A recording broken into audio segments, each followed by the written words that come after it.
Welcome back all of you to our online platform, that is our school's YouTube channel. So again we are ready with today's video. This video is for class 9th and the subject is maths, and we are continuing the same chapter, that is chapter number 2, polynomials, and we have already completed exercise 2.1. In exercise 2.1 some questions were like that we are supposed to classify the given algebraic expressions as the polynomials or not the polynomials. For polynomials I told that polynomials are the algebraic expressions having many terms, but the condition is there, the powers of the variables should be in the whole numbers, that should not be in the fraction or in the negative powers नहीं होनी चाहिए और fraction में power नहीं होनी चाहिए, और we cannot have any under root sign or cube root sign over there, means exponent should not be there in the powers.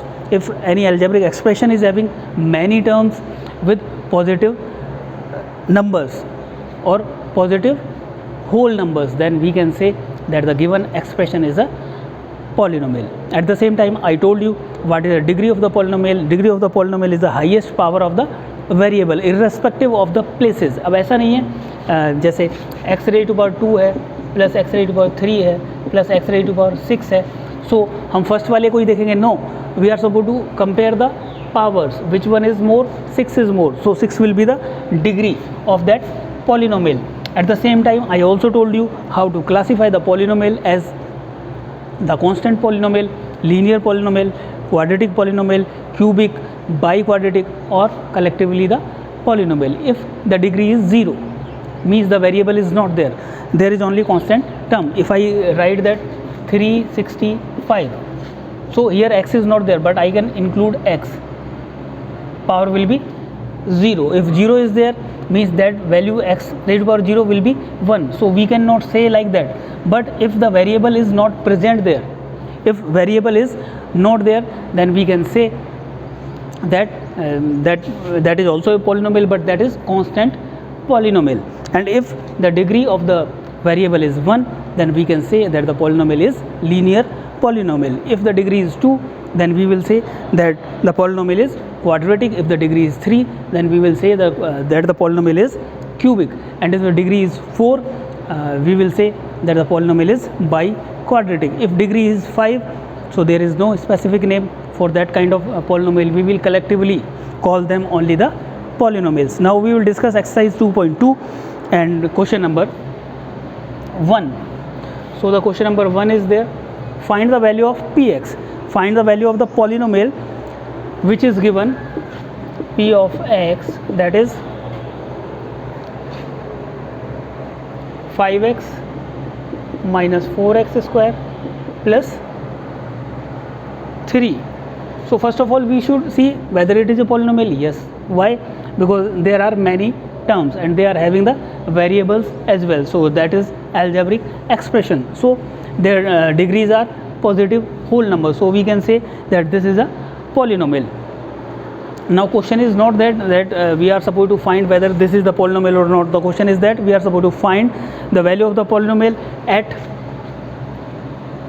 find the value of polynomial, that is p of x at x is equals to 0, and second is at x is equals to 1, and third one is at x is equals to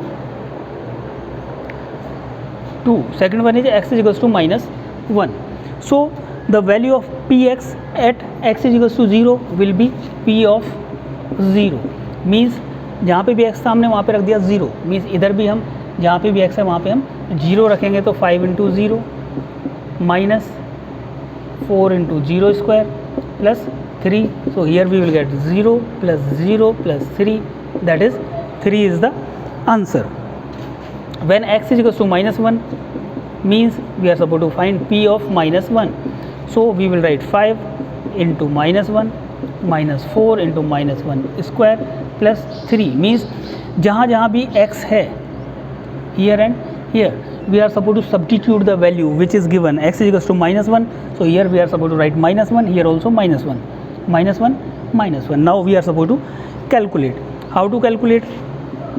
5 into minus 1 minus 5 minus minus 1 square plus 1, minus 1 into minus 1 plus 1. So 4 into 1, 4 plus 3. The minus sign is already outside. So minus 5 minus 4 minus 9 plus 6. When two integers are there having the different signs, then first of all we are supposed to assess which sign will be there in the answer. The sign of the greater number, which is greater in the magnitude. So which one is greater, 9 or 6? 9 is greater. What is the sign of 9? That is negative. So the answer will be negative. If the different signs are there, then we are supposed to subtract 9 minus 6, that is 3. So minus 3 is the answer. Now we are supposed to find the value of polynomial at x is equals to 2. So we will find p of 2. So now we will substitute the x by 2. So here 5 into 2 minus 4 into 2 square plus 3. So we will get 5 2 ja 10 minus 4 into 2 2 ja 4 plus 3. So 10 plus 3 is 13 minus 4 into 4 16. Again we are having two integers of different sign. So we will see the magnitude is 16 is greater than 13, so the sign will be negative, and then 16 minus 13, the answer will be 3. So like this we are supposed to proceed the question number 1. In question number 2 also, that is same, polynomial in y is given, that is p of y is equals to y square minus y plus 1, and we are supposed to find p of 0, p of 1 and p of minus 1. The same thing we are supposed to do there in the question number 1 and question number 2. The same thing, equation will be changed, and the p at what p of in the first part you are supposed to find the p of 0, in the second part you are supposed to find p of 1, and in the third part you are supposed to find the p of 2. So this you have to do. Question number 1 and question number 2 are same. At the same time we will discuss the question number 3. In question number 3 you are supposed to verify the zeros. Zeros means the solution.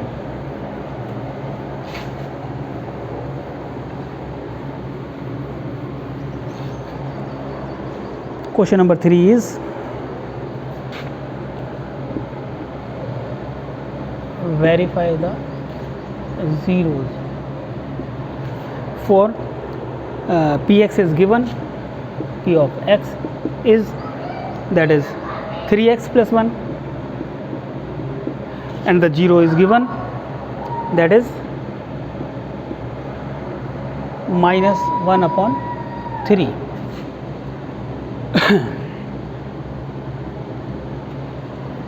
So p of minus 1 upon 3 we are supposed to find.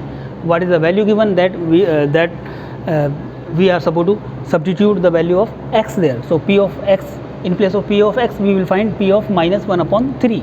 So what we will do, we will substitute here again the value of x, that is minus 1 upon 3 plus 1. Here 3 cancel out 3, and here minus 1 plus 1, that is 0. It implies p of minus 1 upon 3 is equals to 0.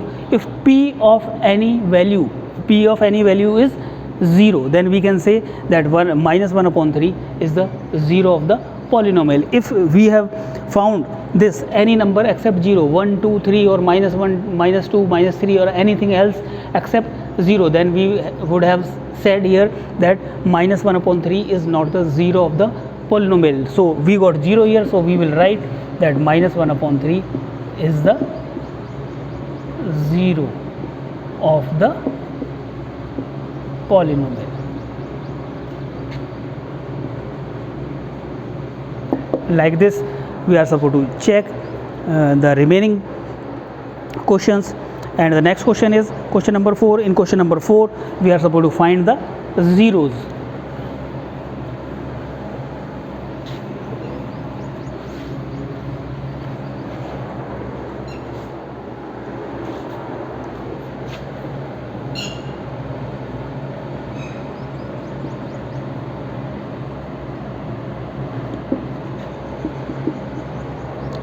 That is given p of x is equals to x plus 5. The polynomial is given, we have to find the 0. To find the 0 we will equate p of x is equals to 0. So p of x is this, so it implies x plus 5 is equals to 0. By the method of transposition we have we should calculate the value of x. So x transposition means plus 5 will be transferred from left hand side to the right hand side. We will find minus 5. So x is equals to minus 5 is the 0 of the polynomial. To find the 0 of a polynomial, we are supposed to equate the given polynomial equals to 0, and we are supposed to solve for the value of the variable, and the value of the variable after equating that polynomial equals to 0 will be the 0 of the polynomial. I hope that you have understood these questions, and you will try at home this exercise, as well as you are supposed to complete the exercise 2.1 as well. If you have not completed, you are supposed to complete today only, and you are supposed to complete the question number 1, 2, 3, 4 of exercise 2.2 in the homework. And if you face any difficulty, and if you are having any doubts, then either you can message us or you can call us. We will try to rectify your doubts by any of the means. If the minute doubt is there, then we can resolve that on the phone call only, and if any doubt is there which cannot be explained on a call, then we will prepare a new video with a different method, so that you can easily understand the method, and you can proceed the questions given in the exercises in your textbook, so that you can easily solve that all the questions. Thank you very much.